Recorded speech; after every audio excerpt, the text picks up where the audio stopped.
Este es el podcast Máximo Desempeño con Pablo Jacobsen. Pablo Jacobsen. Descubre las claves para alcanzar tu máximo potencial. Nuestra invitada esta semana en Máximo Desempeño es una mujer muy especial, Andrea Escobar Vilá, directora ejecutiva de la Fundación Empresarios por la Educación y una mujer cuya determinación inquebrantable convierte lo aparentemente imposible en realidad tangible. Psicóloga javeriana con especializaciones en psicología del consumidor y mercadeo estratégico, Andrea ha dedicado más de 15 años al sector educativo, transitando desde el mundo editorial en empresas como Norma y Pearson, hasta posicionar la Cumbre Líderes por la Educación como el evento más influyente del sector en Colombia. Lo que verdaderamente distingue a Andrea no es solo su brillante trayectoria, sino esa extraordinaria capacidad de ver posibilidades donde otros ven obstáculos.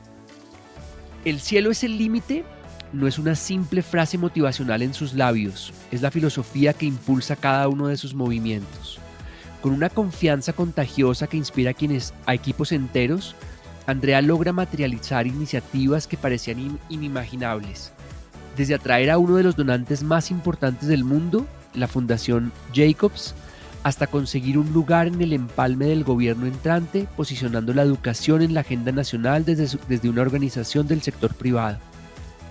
Su, entre comillas, honestidad brutal, como ella misma la llama, combinada con una mente estratégica que no come entero, le permite navegar con elegancia entre los mundos público y privado, construyendo puentes donde antes existían brechas. Esta habilidad para conectar ideas, personas y sectores es quizás su superpoder más valioso. Quienes trabajan con Andrea destacan su capacidad casi sobrenatural para tomar decisiones difíciles haciéndolas parecer sencillas, siempre con esa sonrisa permanente que desafía la gravedad de los problemas. Aun cuando por dentro pueden temblarle las piernas, externamente proyecta esa certeza inquebrantable de tranquila que yo lo logro, yo llego. Su fortaleza interior no es fruto del azar, sino de un cultivo diario y consciente. Cada mañana alimenta su espíritu a través de la escritura reflexiva, la meditación y el deporte. Su curiosidad intelectual la mantiene en constante aprendizaje, nutriéndose de lecturas que van desde el estoicismo diario hasta las profundidades del silencio. Pero quizás el logro que menos se menciona y uno de los más significativos ha sido su capacidad para reencontrarse y reconstruirse después de momentos profundamente desafiantes, poniendo su propio bienestar en la lista de prioridades. Esta autenticidad y trabajo interior son el cimiento que sostiene su propósito de vida, ser un vehículo para lograr cambios profundos en la sociedad y estar plena cada día con cada acción y cada palabra. Acompáñame a una conversación inspiradora con Andrea Escobar, una líder que materializa sueños imposibles, transformando no solo la educación colombiana, sino la manera en que concebimos los límites de lo posible. Hola querida Andrea, bienvenida a Máximo Desempeño. Gracias, Pablo, y gracias por esa introducción tan generosa y tan inspiradora. Andrea, pues estoy muy emocionado de tenerte hoy en el podcast porque desde el momento en que te conocí me cautivó esa energía que tienes, que irradia positivismo, que irradia posibilidades y dije, eres la persona perfecta para estar en mi podcast. Qué alegría tenerte aquí hoy. Muchas gracias. Me da mucha ilusión y mucha emoción poder compartir un poquito del camino que ha sido trabajar por y para la educación de Colombia, pero sobre todo a veces me sorprende eso que acabas de decir, esa energía que irradio que me nace del corazón y no me doy cuenta que está pasando. No, no, Así es. no es algo que haga planeado. Yo creo que eso es algo que es una característica tuya muy especial. Las personas que te rodean y te conocen la ven reflejada en ti, es fácil de ver rápidamente y yo creo que quienes te escuchen en esta entrevista van a poder sentir toda esa buena energía que irradias a través de lo que, no solamente de lo que haces, sino de quién eres también. Quiero comenzar esta conversación preguntándote cómo te sientes en este momento y qué pasa por tu mente en este día. Me siento ilusionada, me siento con lo que llaman a veces miedo reverencial. Hablar de uno mismo, estar invitada aquí a conversar, lo tomo con mucho respeto, porque Esta es una trampa que caemos a veces del elogio propio y del lograr, y, y eso me cuesta trabajo, me cuesta trabajo hasta reconocer. Entonces estoy en este lugar con esta ilusión, pero también con este respeto reverencial de lo que significa dedicar un tiempo y que las personas que se tomen el tiempo de escucharlo digan qué rico y no sea un elogio a una palabra y a un camino. Estoy muy de acuerdo contigo en el tema de no caer como en el elogio propio, pero quisiera invitarte a que hoy fuera una celebración de quién eres. Que eso a veces nos cuesta trabajo celebrar quiénes Mucho, somos y poder reconocer lo bueno que tenemos y también lo no tan bueno que tenemos, integrarlo como total. parte de lo que somos, pero también tener un espacio en el que yo creo que este podcast se ha convertido en un espacio de celebración de cada persona, de cada invitada y de cada invitado y la invitación es a quienes nos escuchen es a que nos demos espacios para celebrar quiénes somos sin pena, sin miedo, sin darle explicaciones a nadie, sin pedir permiso, sino simplemente sentirnos felices y agradecidos por ser quienes somos. Qué delicia. Muchas gracias y invitación aceptada y que se lo gocen todos los que se conecten a escucharlo en su momento. Maravilloso. Andrea, cuando piensas en tu niñez, ¿qué recuerdas de manera especial? Hay un recuerdo de manera especial y es que siempre soñé con ser artista. Yo tuve una niñez donde cantaba, que no lo hago bien claramente, bailaba, me disfrazaba y tenía un teatro en mi cuarto y yo invitaba a todo el que llegaba a la casa y yo tenía un telón que subía y bajaba y yo tenía una obra, tenía, me acuerdo, un oso que se llamaba el oso Pedro y ese oso Pedro uno le grababa la voz y hablaba y me acuerdo cuando los que comíamos chicles Adams, ¿te acuerdas? La cajetilla amarilla, yo vendía por pastillas. Entonces yo vendía una pastilla para entrar a mi cuarto y tenía un tocadiscos con el LP y ponía los canticuentos. Entonces esto era una obra encima de mi cámara, el telón, y tengo ese recuerdo de siempre estar muy quieta, de hacer obras de teatro, de disfrazarme, de bailar, de jugar siempre en un mundo de la fantasía, de estar soñando en mundos posibles. Como esa niña que le gustaba jugar, inventarse cosas, artista, vive hoy en ti? Qué tan viva tienes a esa niña o qué tanto se ha, digamos, apagado con el tiempo? Yo creo que desde hace unos años me he reconectado con esa pasión inquieta. En mi trayectoria y en mi vida he pasado por muchos momentos, pero hay un pedazo que persiste y es, en general, creo que vive en mí una niña a veces consentida, a veces que hace pataleta, a veces que cree que el cielo es el límite y que todo es posible. Y en el mundo de la imaginación, en este momento está presente, presente en cada idea, en cada sueño. Siento que me la gozo y casi que es un juego, pero no, no es del juego, es un juego bonito, porque es divertirme, es estar ahí conectada. Y la gente que está cerquita a mí sabe que yo soy eso, es como, de hecho me pasa que a veces me veo menor de lo que, de la edad que tengo o como me comporto, porque yo creo que sigo siendo una niña en muchas cosas, una niña que no perdió la espontaneidad. Me encanta. Yo creo que cuando nos damos permiso de no dejar apagar esa luz del niño que vive en nosotros, em, es cuando nos conectamos con nuestra verdadera esencia. Em, yo le decía una vez a unos jugadores de fútbol que iban a jugar una final, les decía, juega por ese niño que nunca dejarás de ser. Y la ilusión de ellos se encendió en ese momento y como que el miedo se desvaneció cuando simplemente se conectaron con la ilusión más que con el miedo. Yo les decía que la ilusión sea más grande que tus miedos. Y los niños no tienen miedos, o sea, a menos de que sean impuestos, pero los niños no tenemos miedos y vemos posibilidades y todo es posible y todo se puede lograr.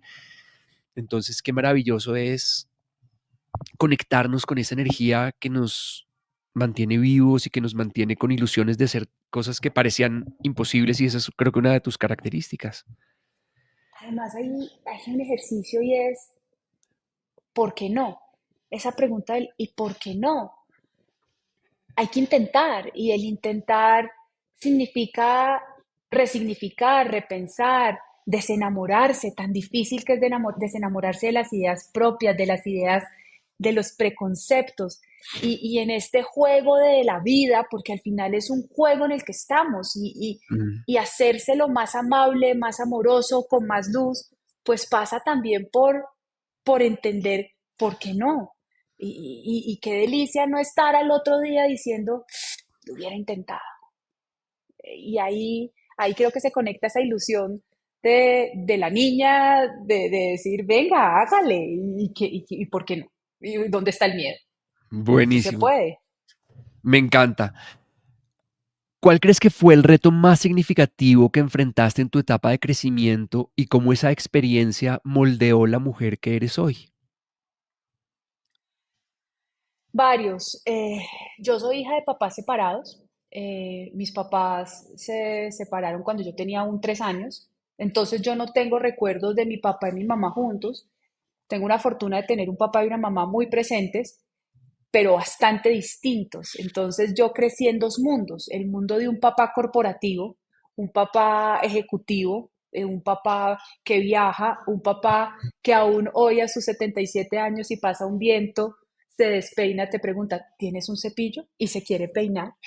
Es la cosa más especial y el cepillo es muy importante para estar peinado. Yo tengo unos crespos gigantes despelucados. Tengo una mamá creció, ambos son barranquilleros, pero tengo una mamá que creció con padres, digamos, más de una visión artística. Mi mamá tiene una galería de arte, toda la vida ha sido una mujer con sus crespos parados, una mujer del mundo del arte, una mujer con una estructura distinta, desestructurada. Entonces, navegar dos mundos, ese mundo que es serio, del tradicional ejecutivo, el orientado a ese logro del trabajo, y por el otro lado este mundo donde estaba la sensibilidad artística, el disfrutar. Me acuerdo chiquita que mi mamá me llevaba a Carmina Burana, o sea, tengo el recuerdo de estar sentada o a la Cinemateca en Cali en la tertulia, viendo unas películas que seguramente yo ni entendía y tengo recuerdos de estarme durmiendo, o sea, como yo decía, pero ¿por qué?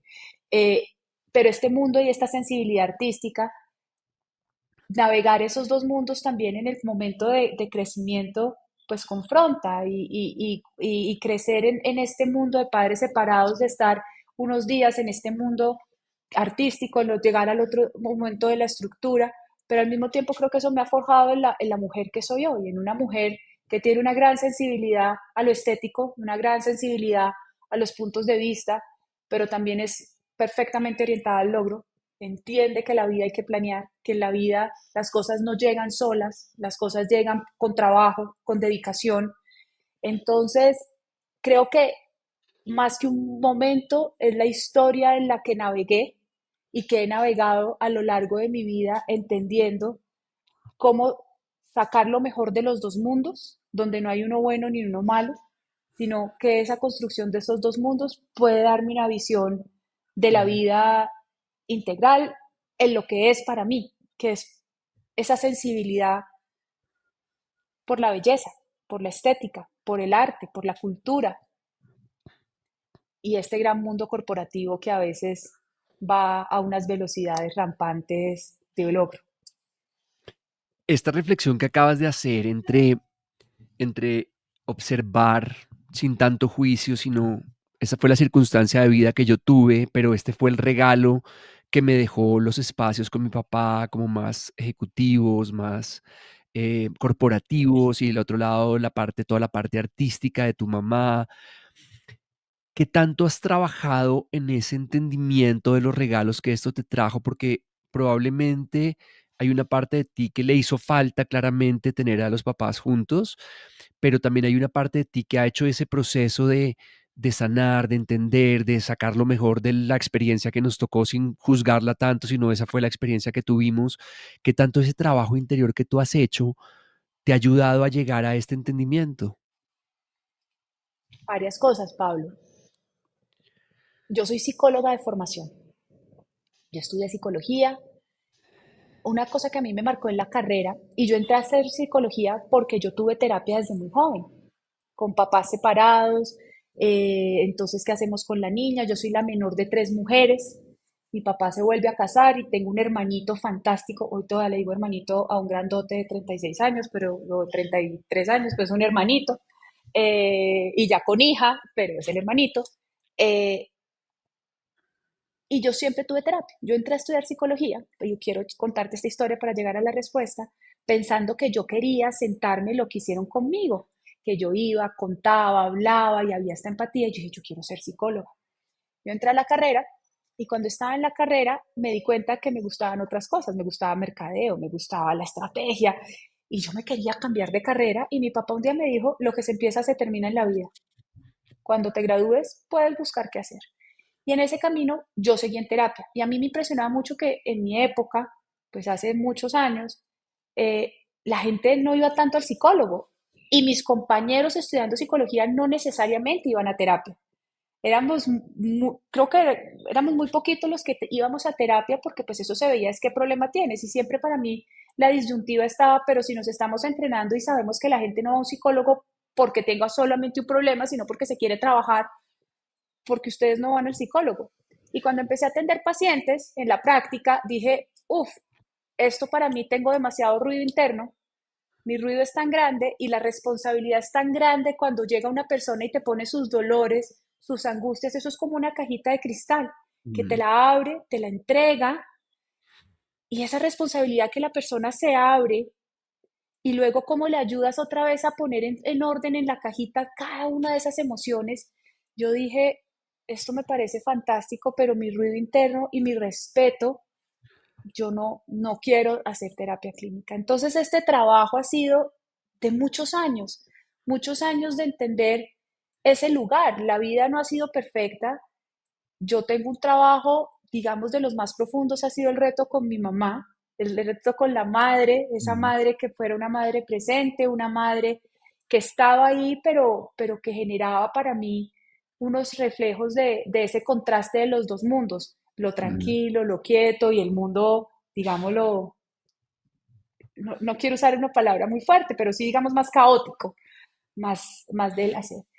Y, y esto ha sido años de terapia profunda de entender una cosa que es muy dura y es, vamos creciendo y los papás tienen una responsabilidad, pero la responsabilidad la tengo yo Mm, como persona, como ser humano, como adulta, de entender de qué me hago dueña. Mi mamá hizo lo mejor que pudo conmigo con las herramientas que tenía. Mi papá hizo lo mejor que pudo conmigo con las herramientas que mm, tenía. Personas que salieron adelante con momentos muy difíciles, donde mi papá es un hombre que tiene todo el valor porque no se graduó de la universidad. Mi mamá no se graduó de la universidad y son personas que lograron cosas muy interesantes con sus estructuras y sus herramientas. Y ese trabajo ha sido de perdonarme, no es a ellos cualquier dolor, sino es conmigo misma de entender que soy yo y que no es mi responsabilidad y no puedo darles más responsabilidad a ellos. Y ahí es donde está el tema. Y mm. para mí ese ha sido el trabajo profundo. A veces no es fácil seguir culpando porque de pronto tengo una inseguridad, porque entonces, porque a veces me da pena, siempre ha habido una parte en mi vida y es que es muy arrolladora. Y entonces pienso en mi mamá que habla duro, que habla rápido, que da órdenes y digo, oh no, hay que cambiar esto.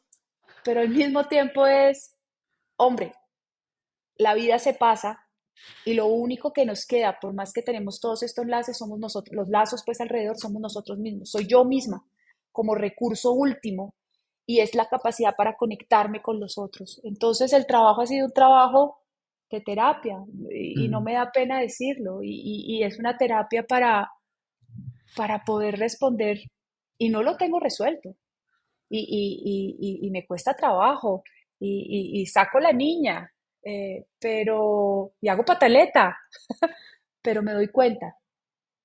Y ahí hay un interesante el ejercicio de conciencia y esa conciencia de decir, ok, no es perfecto, pero tratar de sufrir menos, ¿sabes? mm.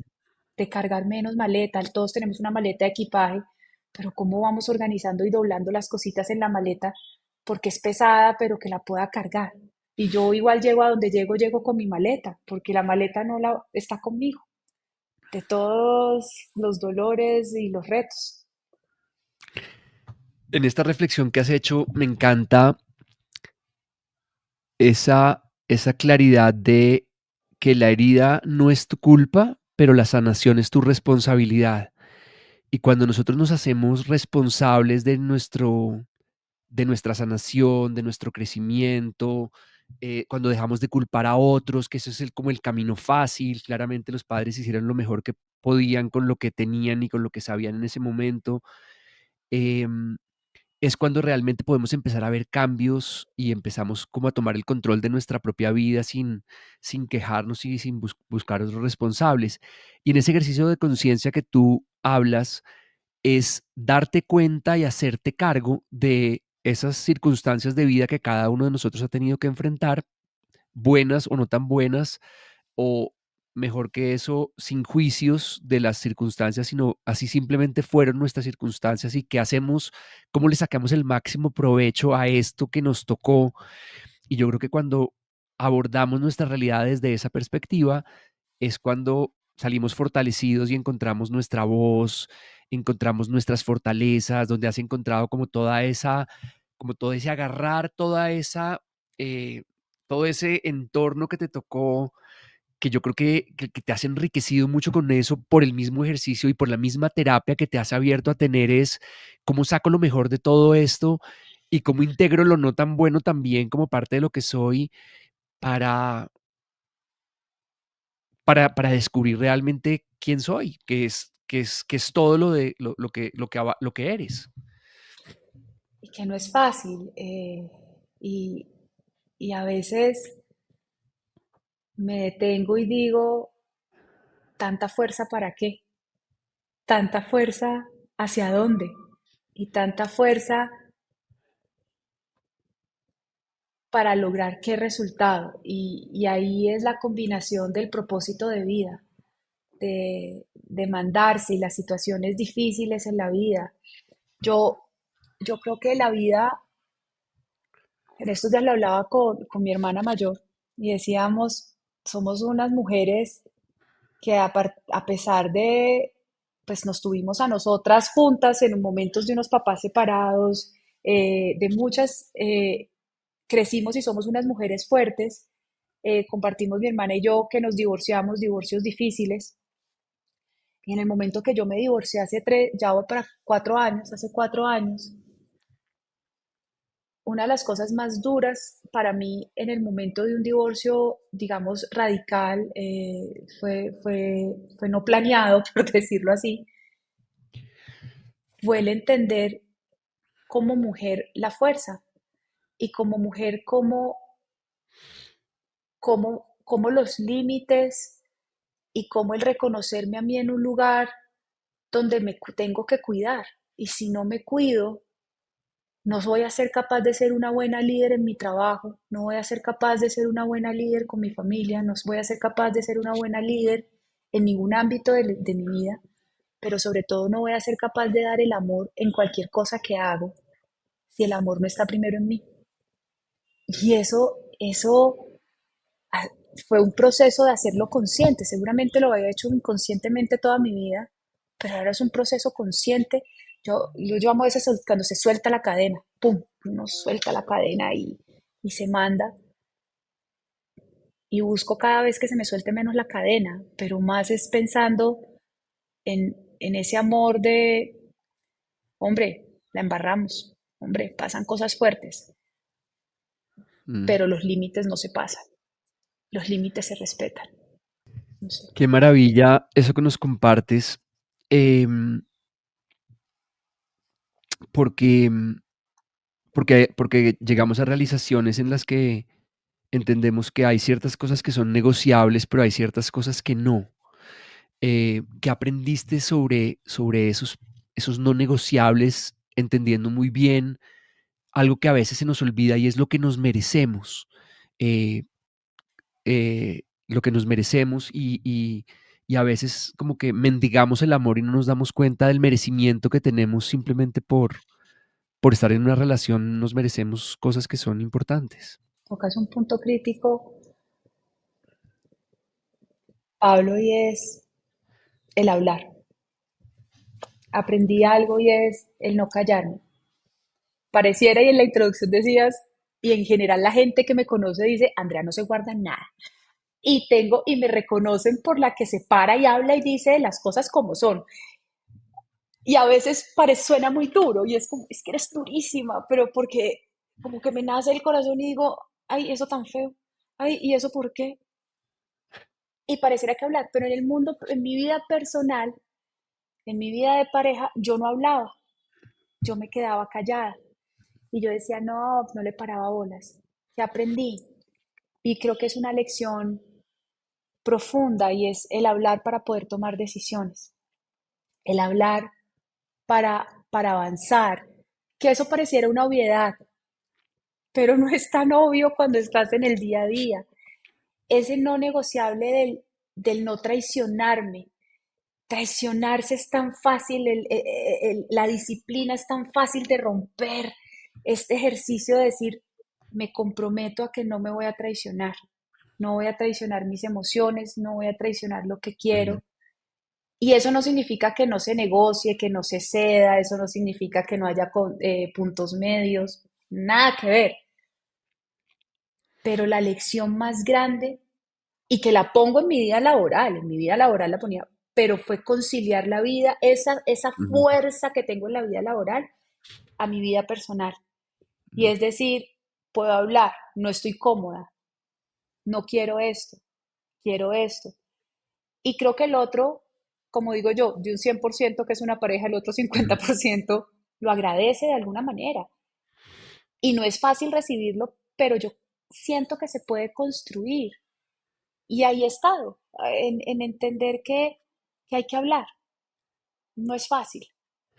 Decirlo suena, pareciera obvio, pero creo que en el día a día ponerlo en práctica no es tan fácil. Pero también fue como integrar esa fuerza laboral con la fuerza, llevarlo al mundo personal. Y eso fue un Mm. gran aprendizaje. Conectar los dos mundos, el laboral con el personal. Em, es interesante lo que comentas acerca de, en ocasiones, en entornos, tenemos la capacidad de ser más abiertos, más honestos, y hay otros entornos en donde a veces en las relaciones nos cuesta más trabajo eso. Hay un autor que he seguido mucho últimamente y que me tiene loco, me encanta, se llama Peter Crone, y Peter Crone dice que la vida te plantea personas y situaciones para mostrarte en dónde no eres libre. Entonces a veces la vida nos pone personas o nos pone experiencias que nos muestran en qué lugar no estamos siendo libres. Y cuando estabas hablando de ese tema de la honestidad, me acordaste de un libro que se llama I Think You Are Fat, que quiere decir creo que estás gordo o gorda, Sí. donde el autor, que se llama A.J. Jacobs, exploró lo que él llamó la honestidad radical y durante un mes se comprometió a decir exactamente lo que pensaba en todas las situaciones sin filtros. Entonces, si veía a una señora que estaba gorda, le decía, señora, yo creo que usted está muy gorda, y le decía una cosa que era honestidad radical. Y el experimento reveló algo paradójico, y es que aunque la honestidad completa a veces le generaba pues conflictos inmediatos, a menudo también creaba relaciones más auténticas y profundas a largo Mm, plazo. Por supuesto que también seguramente esto le trae a uno momentos incómodos, eh, pero es interesante, yo creo que abrirnos, yo no creo tanto en la honestidad radical porque no sé si estemos preparados para eso, mm. pero te quiero preguntar, ¿ha habido momentos en que esa cualidad de la honestidad te haya puesto en situaciones complicadas y cómo has navegado esos momentos?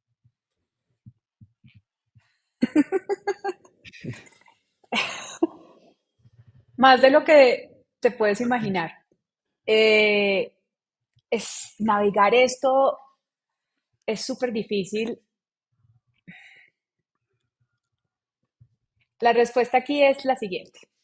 Sí, me pone en situaciones difíciles, pero al mismo tiempo creo que me le genera encuentros más profundos. La gente con la que trabajo, la gente con la que me relaciono en el mundo profesional sabe que soy una persona de confiar, soy una persona que va a decir las cosas como son, pero ese va a decir las cosas como son. Yo no me ufano a decir, es que yo te digo todo de frente. No. Si tiene la lógica o si tiene una situación particular, ¿por qué nos vamos a quedar callados? Yo trabajo en una cosa que es el sector social, el mundo de la educación. Los niños y niñas de este país se merecen que lo demos todo por ellos. Y para la causa en la que yo me muevo, lo justo, o para mí lo mínimo justo, es que todo lo que hagamos realmente sirva y genere algún tipo de resultado. Entonces, quedarse callado en este mundo, pues los únicos que van a sufrir son los niños y las niñas de este país, porque lo que les va a llegar no va a servir, porque la política que se vaya a construir no les va a generar a futuro los beneficios. Entonces, sí, ¿cómo lo he piloteado? De diferentes maneras. Esa navegación ha sido, y la sigo haciendo todos los días, es buscar las palabras correctas. Esto para mí he exigido aprender a encontrar las palabras correctas Mm, para decir las cosas. ¿Qué significan las palabras correctas? Tener una buena palabra. Hay una mm, otra expresión que utilizo mucho y es no es personal. Que ujú, la gente entienda que no es contra las personas, es contra el proceso, es contra lo que está pasando. Entonces, desde ahí, y creo que lo repito mucho, a veces digo, quiero que quede claro que esto no es personal, pues podemos ir a tomar un mm, café, un rico vino, pasar rico un rato, pero ¿qué necesita el proceso? ¿Qué resultado estamos esperando? ¿Eso que estamos haciendo va a generar algo? Si no va a generar nada, ¿será que esos recursos los podemos llevar a otro lugar? Entonces, puedo decirte que creo que soy una mujer que como la quieren mucho, la quieren poco. ujú. Y tengo clarísimo que llego a los lugares y los crespos son vistos, la gente sabe que voy a hablar duro, que me voy a expresar, que mi cara habla por mí. Cada vez aprendo Mm, a entender esa expresión, mis ojos hablan, yo estoy en un panel, eso es un poema verme a mí en tarima porque yo estoy en un panel y dicen algo yo volteo la cara y cada vez mi equipo se ríe y mi equipo siempre está en el público, el equipo de la fundación como, Dios mío, ¿qué va a decir? Eh, eh, entonces, pues al final todos nos divertimos. El resumen de esta respuesta es, sí me pone en situaciones difíciles, pero al final nos reímos mm, entre todos y al que le digo la honestidad también o esa frase, pues también nos reímos y lo digo, mm. hombre, hermano, hombre, venga, es que esto es lo que se necesita. Entonces, hay que ponerle un poco de humor también. Y porque a mí también me dicen las cosas brutalmente como, oye, te pasaste de rosca, oye, o sea, esto también va conmigo. A mí también me dicen las cosas, oye, tampoco, pero calma. Entonces, hay que ponerle un poco de humor. Porque si no nos reímos, ay, qué difícil, Yo ay, qué difícil. estoy totalmente de acuerdo contigo y hay algo adicional y es, yo creo que también hay un tema un poco cultural. En nuestra cultura nos cuesta mucho trabajo la retroalimentación, todo hay que hacerlo Uf, pasito, con diminutivos, ay, para que la sí. gente no se hiera su sensibilidad. A mí me pasó trabajando con españoles en 2 ocasiones que los españoles son muy directos y te dicen: "Eso que me has entregado es una mierda, no me gusta, está fatal", y uno se siente como que le han dicho que lo que uno y no es personal, te están diciendo que el trabajo que tú hiciste lo puedes hacer mucho mejor. Y yo aprendí a partir de que me daban palo y me dieron duro, a decir, mi trabajo puede ser mucho mejor y lo tomé, al principio me costó, pero después lo tomé como una oportunidad de hacer las cosas mucho mejor y para mí fue un gran aprendizaje. Entonces yo creo que en nuestra cultura nos hace falta ser mucho más directos y mucho más honestos y decir, no me gusta, no lo quiero, muchas gracias, chao. Muchísimo. Y sabes también que no porque, y hablo por este sector, no porque estés en el sector social es fácil y es todo amoroso, de hecho es durísimo, porque están los egos, mi idea es mejor, el competir y el entender que entrar en ese juego pues no lleva a ningún resultado. Yo tuve un jefe, Pablo, yo trabajaba en Editorial Norma, estaba chiquita, yo me acuerdo que ese jefe no me aflojaba una. Entonces, yo les contaba que soy psicóloga de formación. Los psicólogos tenemos un problema y es que en la carrera no nos enseñan administración de números. Y yo me soñaba con ser gerente de producto y me conseguí el cargo de gerente de producto editorial Voluntad. Y yo llego a marketing y yo me sentía elegantísima, pero yo dije, ahora sí fue. Y el hombre me va diciendo un día, tienes que hacer la lista de precios para exportar, entonces el precio FOB, y ahí arranca. Yo ni siquiera sabía abrir Excel. Y yo, ¿what? Y el hombre, y yo lloraba, y entonces la oficina queda en la Torre Colpatria, piso 24, esas oficinas viejas que eran como habitaciones, yo me levanté una profesora de Excel y llegaba al mediodía y esa profesora de Excel me enseñó a hacer la suma, la resta y yo empecé a hacer tablas dinámicas solita y yo decía, yo no me dejo. Y este jefe fue muy duro, pero hoy en día yo le agradezco a este jefe que no aflojó una conmigo, no tuvo un pero atisbo de compasión. Y el hombre no me aflojaba y me decía, pero ¿por qué no tiene la lista de precios? Y yo creo que desde ahí empecé a desarrollar unas competencias y entendí que en la vida, si uno quiere lograr algo, hay que reinventarse, hay que aprender, hay que Mm. estudiar, hay que hacer. Eh, y, y, y, y a eso que dices es, y el hombre, creo que ahí le aprendí también esa parte de esa honestidad y esa claridad de decirme, se hace así o no se hace así. Y tuve una escuela, yo andaba con dos computadores al hombro, porque me acuerdo que en esa época el de la oficina era una chancleta, entonces yo tenía mi portátil, que te acuerdas en esa época eran los Dell, yo tenía un Dell XPS, entonces, pero pasé PowerPoint, entonces yo así, bueno, en fin, y yo decía, hoy en día digo, gracias a ese jefe, me mostró que no es fácil, pero si quieres lograr crecer, si quieres soñar con que eres el que manda, el que hace, el que dice, pues tienes que recorrer un camino y Ah. tienes que estudiar y tienes que agacharte y entrar en decir, no me las sé todas y no, no las sabemos todas. Resumen de Y, la historia, no aprendí a hacer bien la lista de precios, pero entendí el concepto, sé cómo funciona y tenía a alguien fantástico que montaba todas las sábanas que había que hacer. Pero es eso, es eso. Tú estás hablando de algo que a mí me encanta y es, en ocasiones no nos hacen falta recursos, sino nos falta recursividad, que son dos cosas totalmente distintas. Y yo digo que la mayoría de las veces no estamos preparados para los cargos que desempeñamos, ni para ser papás, ni para estar casados, ni para nada de las cosas que la vida nos presenta, estamos realmente preparados. En este cargo en particular en el que tú estás, ¿qué tanto has tenido qué tan preparada estabas y qué tanto has tenido que encontrar la manera y aprender ese Excel o esas habilidades que se necesitaban en el cargo para poderlo desempeñar de la mejor manera? Las habilidades financieras, afortunadamente, las adquirí 100%. O sea, y si no, pues Sí. creo que no pudiera estar en este cargo gerencial. Hay una historia, esta historia de cómo yo llegué aquí a Empresarios por la Educación es muy, para mí es muy linda. Yo trabajaba en Semana y yo dirigía Semana Educación, la unidad de Semana, la revista Semana y todos los ejercicios de conversación. Entonces, por el cargo, pues yo me tenía que reunir con toda la gente del sistema educativo colombiano, las fundaciones, el gobierno nacional, y yo veía empresarios por la educación y yo decía, ¿qué es esa fundación tan divina? Y yo decía, ay, si yo algún día llegara a empresarios por la educación, todo lo que pudiéramos soñarnos para que Colombia mejore en calidad educativa. Y para mí era una conversación de corazón. Y un día un miembro de la junta directiva, pero de la nada, le dije, oiga, si algún día se abre la posición, piense en mí, pero muy avesada porque pues cero cercana, cero de conocerlo. Pero yo pensaba muy romántica, pues que esto era hablar de educación. Era súper romántico. Pasaron muchos meses, me llaman del Headhunter y me dicen, oye, mira, no, este miembro de junta me dice, pásame tu hoja de vida, creo que ya sabes para qué es, había renunciado la persona que dirigía Empresarios por la Educación. Y entonces yo feliz, yo entré en éxtasis y yo dije, no puede ser. Resulta que ese Headhunter me había evaluado hace poco para otro cargo y me había dicho, tú no vas a quedar en este cargo, pero igual te vamos a evaluar. Yo ya sabía que eso no era para mí y me llama la persona y me dice, este cargo sí es para ti. Y yo, ¿qué? Bueno, pasa el proceso, duró 4 meses el proceso para empresarios por la educación.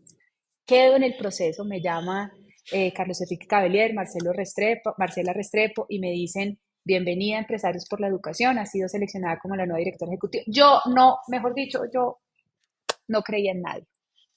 Llego a Empresarios mi primer día y esto no era hacer papitas, esto era administrativamente, habían 90 personas contratadas, todo el ejercicio de las donaciones. Y yo no sabía nada de sales, de la normatividad de una sal, de qué se puede hacer, qué no se puede hacer.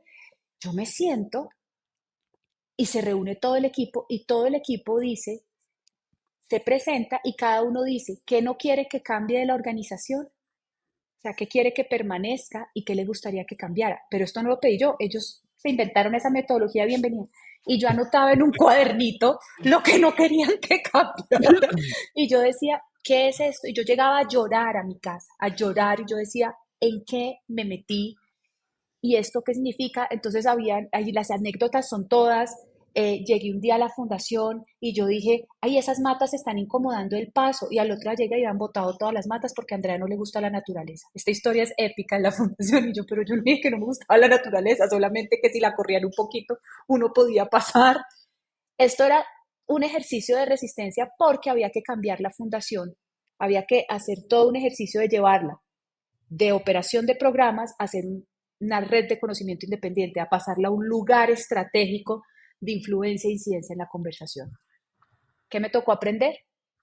Pues me tocó aprender y afinar mis habilidades de liderazgo.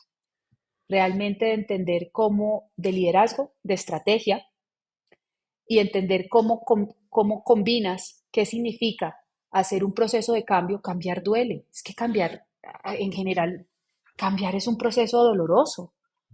Entonces, ¿qué significaba cambiar? Respetando y honrando la fundación, honrando los orígenes de la fundación, entendiendo al equipo. Entonces, fortalecer estrategia, liderazgo y una interesantísima negociación.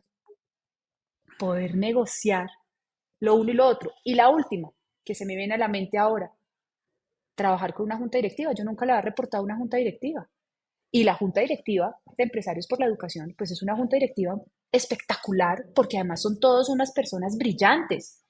Entonces, estar sentada en una junta directiva de personas que lideran el país y decirles, confíe en mí, que esto podemos hacerlo grande, lo podemos hacer especial, pero sobre todo con propósito, pues liderazgo, estrategia, negociación para Mm. poder lograr los resultados que hay hoy y generar la confianza en que sí se puede y lograr ese espacio en el sector educativo.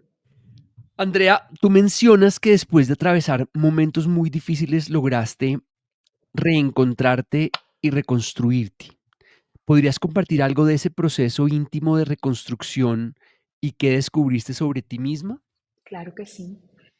Mira, yo, yo estuve casada 13 años en total, eh, y yo creo que yo me había rendido a la vida, yo creo que yo me había rendido a que uno se casa y cuando uno ya se casa, pues esa es la vida. Entonces, si no está bien, que me iba a separar a los casi 40 años, uno no se separa y uno qué hace. Entonces, a mí la vida se me había vuelto una cosa monótona, de pocos sueños. Entonces yo trabajaba acá, pero pues no, no pasaba mucho, hacía mi trabajo, lo hacía con fuerza, con buenos resultados, pero era una vida donde no pasaba nada. Y yo lo sabía, pero era una conversación Mm. mí misma conmigo misma y yo nunca lo hablé con nadie, nunca. Entonces nadie nunca se dio cuenta y ahí es cuando la gente habla de los problemas de salud mental, de los dolores y esa frase de caras vemos, corazones no sabemos. Mm. Y yo creo que eso a Sí. mí yo como ejemplo de mí misma, hoy en día soy bastante empática en que yo no sé cuál es la historia que hay detrás ni el dolor que hay detrás de nadie, porque yo era la primera que nadie se daba cuenta de mi satisfacción de vida, de que no estaba. ¿Por qué no lo hablabas? ¿Por qué no lo hablabas? ¿Sientes que no te iban a entender? ¿Cuál era la limitación ahí para no hablarlo con alguien, con una amiga, con un familiar, con alguien? Yo creo que me daba pena decir como que no era feliz. Era como, no, no, ya esto es lo que hay. Y porque yo tenía una relación de pareja donde mi expareja, mi exmarido era todo el tiempo repetía, yo la amo, yo la adoro, ella es fantástica, ella es lo máximo, yo la amo, yo hago todo por ella. Entonces era como, uno como le dice uno como, no sabía cómo hacerlo. Entonces a mí me iba bien laboralmente, yo era exitosa, entonces el otro pues estaba retado profesionalmente, entonces era como, yo cómo voy a decir si él es tan especial conmigo. Entonces para mí era muy difícil, yo me sentía bastante atrapada, creo que esto nunca lo he hablado en público, Pablo, yo me sentía bastante atrapada y yo decía, Dios, ¿y ahora qué hago? Y no lo hablaba. Y las señales de la vida, esto va a sonar un poco místico, Ujú. pero yo creo que la vida, y esa es una siguiente lección, y para las personas que se conectan en tu podcast, y es, la vida a veces toma decisiones por uno mismo para enseñarle que hay que tomar decisiones. Y yo Ujú. sabía que yo tenía que tomar una decisión de alguna manera, pero nunca lo había hablado. Y la vida me empujó. La vida me empujó es que me di cuenta de una infidelidad, los no negociables. eh, y eso para mí fue un punto de quiebre, donde yo dije, no, no, yo esto no lo quiero negociar por N razones. Hay personas que lo negocian y está bien, pero yo no estaba tranquila, no estaba contenta, no estaba satisfecha. Entonces la vida me abrió una puerta y me dijo, ¿sabes qué? No has hecho nada, construye tu camino. Así lo leí después, ¿no? Un tiempo después. Pasa y este proceso ese es el resultado. Fue muy duro, yo tomé la decisión en cuestión de 2 horas, le dije, ¿sabes qué? Yo no negocio esto, para mí, en mis principios, creo que hubiéramos podido hacer algo, no lo negocio, tomé yo la decisión, di por terminada la relación, 13 años, en 2 horas. Se cerró el capítulo, pero se cerró el capítulo con él. Él se abrió el capítulo conmigo, del duelo, de la elaboración, de las tristezas más profundas, de los llantos más profundos, de decir una cosa muy dura, muy triste, y es, se me fue la vida y no hice nada. Y yo sentía que no había logrado nada. Entonces todo el mundo, la gente alrededor, pero mira los logros profesionales, pero mira quién eres, pero mira todo lo que logras, mira esa fuerza en tarima. Esto pasó en diciembre. Nosotros publicamos un libro muy especial que se llama Repensar la educación y eso lo publicamos un febrero, un marzo. Había el lanzamiento, 200 personas en tarima. La que hacía la presentación era yo. Yo presentaba el libro. Había streaming. Esto era una cosa gigante y yo me tenía que subir en tarima a presentar el libro. Yo estaba en el parqueadero antes de presentar el libro. Yo no podía caminar y yo lloraba. Y mi equipo, el equipo de la fundación, habíamos durado llevábamos un mes ensayando la presentación, pero era una presentación además muy técnica. Yo tenía que presentar el libro. Y mi cabeza estaba en, ¿yo qué voy a hacer con mi vida ahora? O sea, se me fue la vida y ahora qué voy a hacer. Y ensayábamos todas las tardes y era toda la fundación sentada alrededor mío. Ven, tú puedes. Y yo, el gran cariño es que me levantaron. Y eso es muy bonito porque me levantaron y todos me decían, aquí salimos juntos adelante. Y la fuerza del equipo de la fundación, el confiar en mis capacidades. Yo destrozada, yo lloraba y me decían, pues no puedes llorar que se te corre el maquillaje. Y yo, ok, Ujú. entonces me tenían que cablear, ponerme el micrófono, subirme a la tarima, pararme y a ver yo el público. No se me olvida ese momento, Pablo. Ahí yo dije, esto lo vale todo, Colombia lo vale todo. Y ahí esa presentación la tengo en mi corazón, fue muy especial, salió fantástica, logré transmitir el Ujú. mensaje. Ves que me infla el corazón. Me bajé de Ujú. tarima, me desplomé, me desplomé. Y yo no podía, pero ahí empezó todo ese proceso de decir, hombre, la vida es esto, la resiliencia, reinventarse, poder. Y este ha sido el camino. El camino ha sido conectarme con este mundo y esta fuerza profesional para decir, el propósito me lleva a algún lado. Entonces, este camino íntimo ha sido desde pelearme con mi mamá, por ejemplo, me pasó. Ujú. No sé por qué en un momento fue como la pelea con la madre, pero era un tema como de la madre, de la mujer. Ujú. Luego pelearme con el ejercicio, pelearme con el...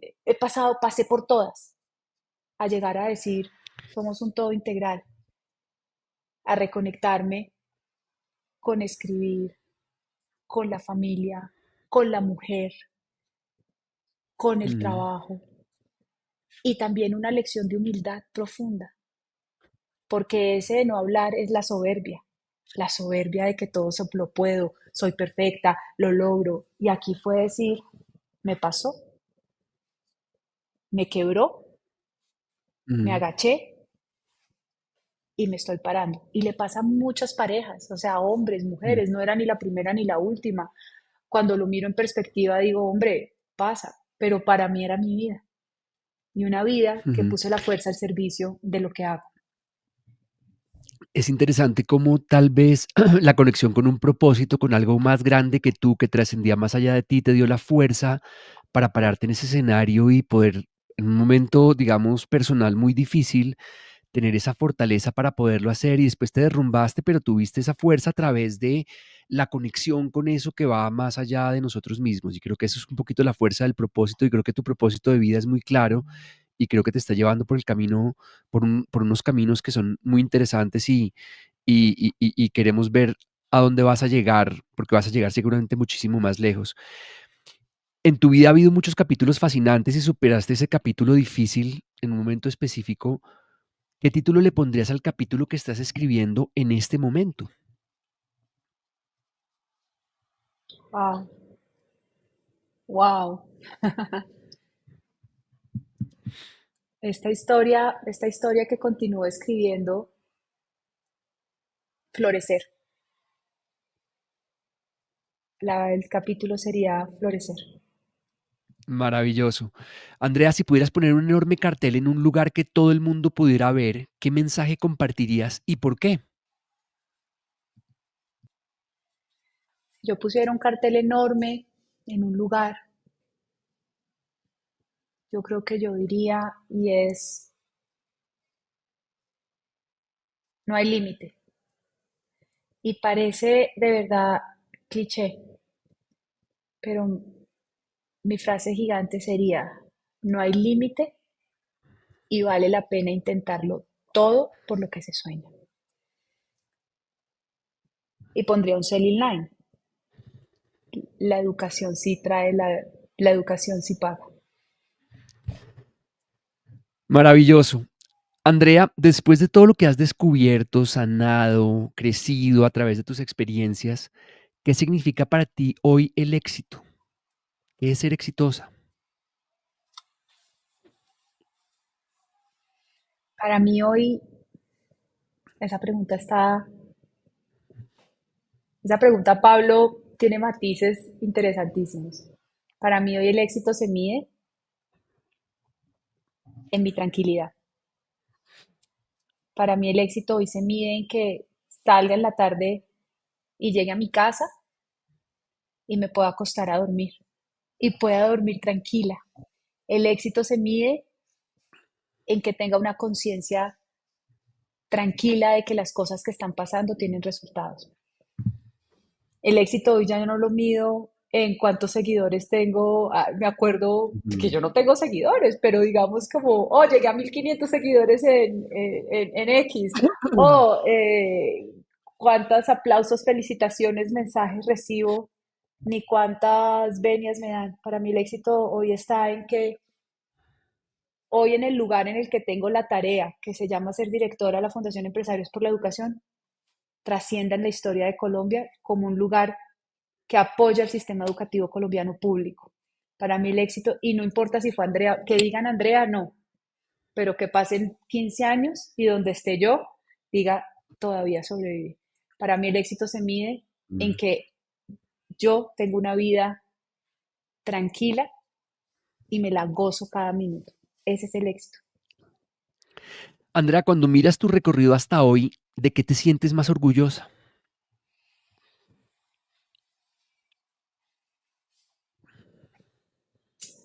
Me siento muy orgullosa, Pablo.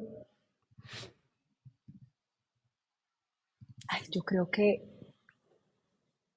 de demostrarle a un sector que se pueden dar conversaciones poderosas de educación sin tanto enredo y que sí se puede lograr cosas sin tanta parafernalia. Me siento orgullosa cuando logramos hacer la conversación más grande de educación con la Cumbre Líderes por la Educación, cuando dijeron quién va a comprar una revista impresa de educación y me acuerdo lograr que en Semana imprimieran Semana Educación, es que la imprimieron y teníamos suscriptores y circulaba y eso vendía un montón de Mm. suscripciones, eso le iba súper bien. Me siento orgullosa de haber logrado montar la iniciativa que estoy segura va a traer mayor rédito en educación en Colombia, que se llama Colombia Evidencia Potencial en Educación. Pero sobre todo me siento muy orgullosa de ser parte de un colectivo aquí que cree que todo es posible con educación. Andrea, finalmente, de todos los conciertos que has ido en tu vida, ¿cuál ha sido el mejor y por qué el de Rufus du Sol?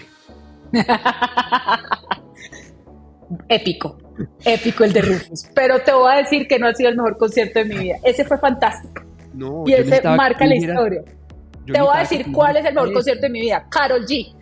Karol G, wow, bueno, tengo que ir a un concierto de Karol G. Andrea, es que este es un chiste interno porque Andrea y yo nos conocimos en un concierto de Rufus du Sol, entonces yo quería que ella dijera que era el de Rufus, pero bueno, fue el de Karol Ah, G. pero Andrea, Rufus entra en el top.